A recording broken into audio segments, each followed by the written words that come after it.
G'day, I'm Grarock. How are you? I normally make videos about hiking, but I was lucky enough to be a participant in season 1 of Alone Australia, and I'm doing some episode recaps, and this is episode 4. We start in at like day 4 and there's 6 people remaining, and straight away it kicks off with Gina, and wow, I don't think I can even do justice.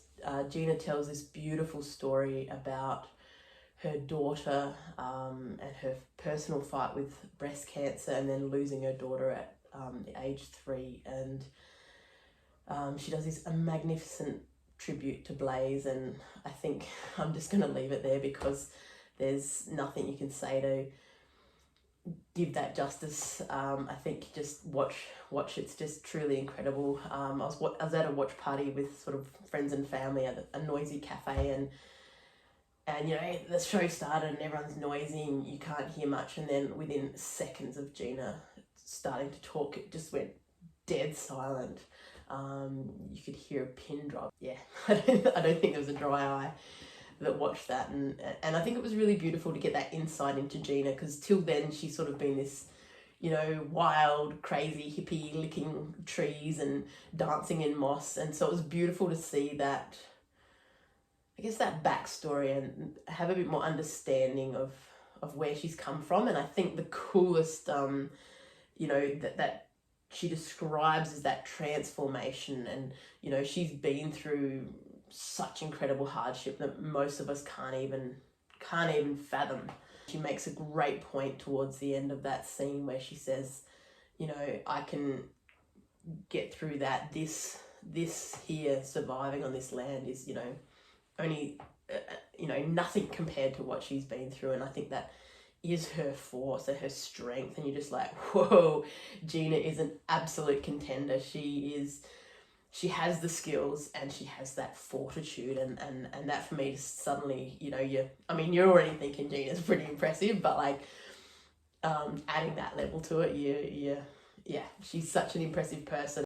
And then I think we flick to Mike. You know, he's being his little wile e. coyote self, and he's, you know, problem solving, and he's noticed this tree that has a fair bit of animal activity up at, probably a brush-tailed possum or something like that. And so I think that sort of starts him to think about, okay, let's build this net and let's try and capture some of the land animals. We also see Mike set up his trail cams, and he gets a bit of footage on there of a paddy melon, so that just really spurs him to action. He's like, hang on, let's put the canoe on hold. Let's get a nice little trap set up on land here and see if we can get some food coming in that way. And he makes this pretty impressive net, I think, in a night. And, you know, you see he's made himself a little spindle there, and he weaves the net overnight and sets up this amazing live trap. Because that's the other thing, we can't snare, we can't spear. It has to be live trapping. He sets up this crazy ass cool sort of it really is Wile E. Coyote, this lovely little net with a trigger on the side, and he can then go and make sure it's not a threatened species like a quoll, and then club the paddy melon and have it. Mike then, you know, leaves the trap set up, goes to bed, and you can feel that anticipation from him, thinking like, oh, I could have paddy melon for dinner tonight. And, you know, it's building, and he's like, you know, I could win this competition if I can get a paddy melon. There's a decent amount of food on that, and, you know, you try not to have your hopes up too high. It's like every time you go fishing, but you start to think, oh, and you're thinking, oh, maybe I could eat this and I could do it like this, and da-da-da-da. And anyway, it has a night, very, very still night, which sometimes still nights keep the animals away because they get a bit spooked, because they're, I guess, a bit more vulnerable to predation. But yeah, we see this camera footage, and this little paddy melon bounces out onto the net, like perfectly onto the net. But somehow when Mike's checking the trail camera the next day, it hasn't triggered it. And oh, that must have just been so frustrating. And I think it's crazy. Small things out there like that, like being so close, in normal life would just probably be this huge enthusiasm. Okay, I'm going to trap it tonight.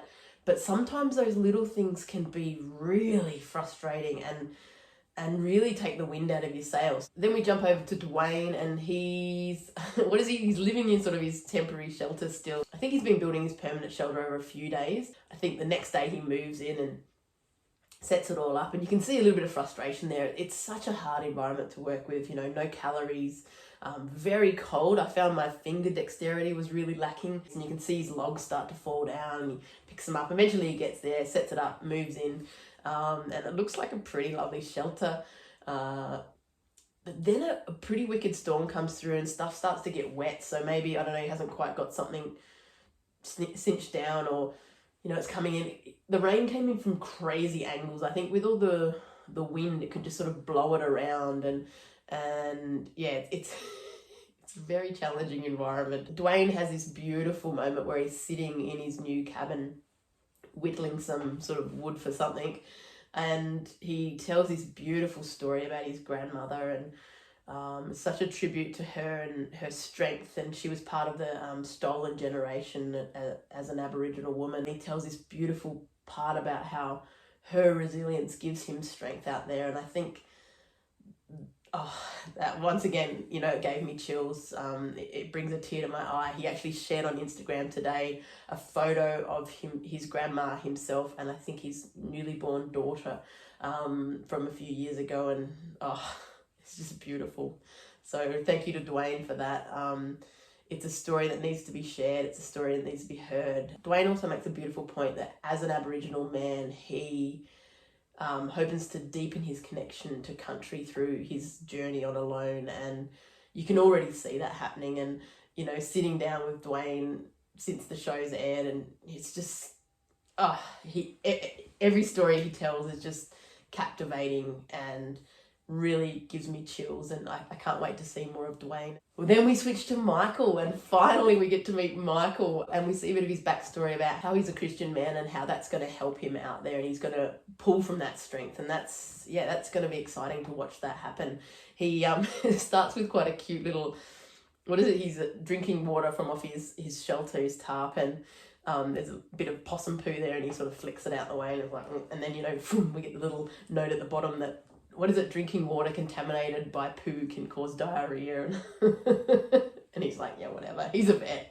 I don't think he cares about that sort of thing. We see him exploring. He finds some lamandra, which is just such a great bush food. I love lamandra. It tastes like peas. And then he goes on this epic journey. He's walking through the horizontal is that crazy plant that kind of grows horizontally and just makes this like spider web of trunks that make that area so hard to walk through. And I love this scene. It kind of goes on for a while, but it really gives you an understanding of the habitat we're in. And, you know, in trying to explore your site and trying to find new resources, it's such a gamble, it's such an effort, it's so difficult, you know, and it looks like he's struggling to find his way out of there. He's using his compass. I actually found that we had these GoPros that were chest mounted, and they have a whopping great magnet in them. And so whenever I was trying to use my compass, I was like, what's going on? And I'm like, oh my God, it's this chest harness. So I had to keep sort of holding it way out if I had the chest mount anywhere near it. I just love seeing these people out and about in this area, and it's sort of heartening to see other people struggle with those same elements, and I'm like, oh yes. So I crack off episode 3, impersonating ravens, and then I crack off episode 4 with a fart. So yeah, keeping it really on the highbrow level here, and I did get a few sweet comments from my partner on that. But then we kick into me talking about, I guess, you know, the my desire to, you know, target bush foods out there. And I did a lot of research in the background before I went out there. I know a fair bit about the plants that grow here in New South Wales, but not much about Tasmania.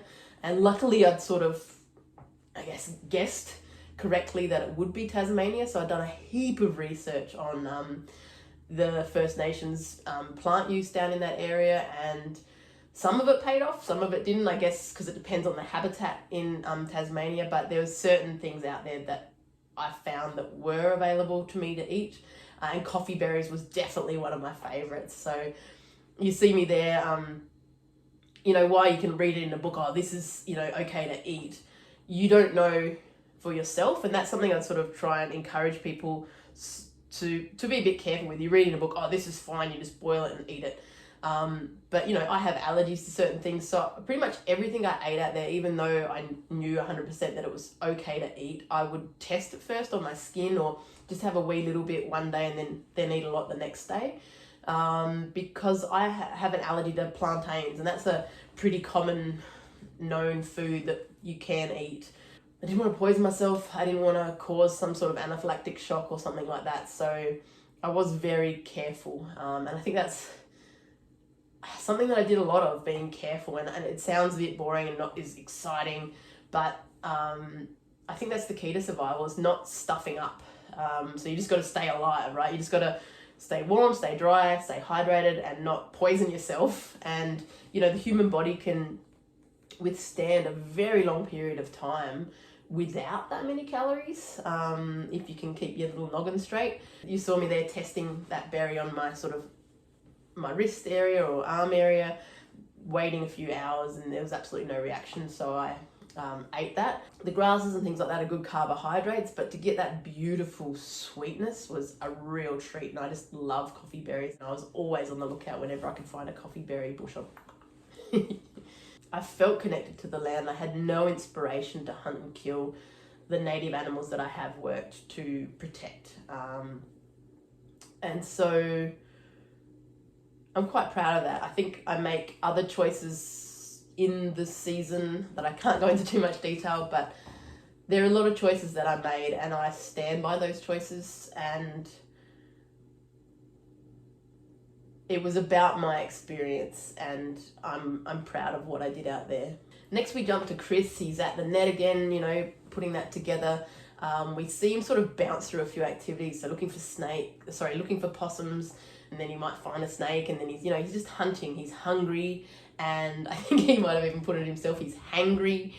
You can start to see some feelings boiling over in Chris, and it is hard to watch him like that, because, you know, he's normally this funny, bubbly character, and to see that the rise of those emotions, I think, is challenging, and you really feel for him at that stage.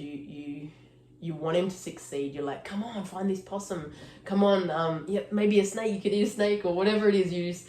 You're wanting him to succeed, and you can see him getting a little bit more frustrated and starting to swear a lot more, and getting really annoyed, and he just grabs the GoPro, see ya, yoinks it. And definitely there's these moments of his experience that I'm watching, and I'm like, oh my God, yes, you just want the cameras going. It's like, just leave me alone, I need a break. I think he says a line like, I'm over this, that's it, or I don't know, something like that, sort of, you know, the cliffhanger at the end of the episode. You're like, oh no, don't leave, Chris, come on, we want to see more of you. Thank you so much for watching. I hope you're enjoying this show. I'm just loving it, and I still pinch myself that I'll get to be a part of it, so thank you so much. I want to say a huge shout out to my YouTube supporters, because I swear without you and without your support, I wouldn't have, well, A, probably come to the attention of the Alone Australia producers, but B, had the personal self-confidence to put myself out there. It's something that I've always been interested in, the survival tactics, but when I first put up a YouTube channel, I was really scared. I thought I wouldn't be able to handle, you know, some of the negative criticism and things like that. But I think YouTube has taught me that, for the most part, it's a beautiful, supportive community, and it's a really amazing way to reach people and share my passion for nature, and they can then share their passion back. And so thank you, YouTube. You guys have inspired me to be a part of this show, and it's changed my life. So thank you so much. See ya.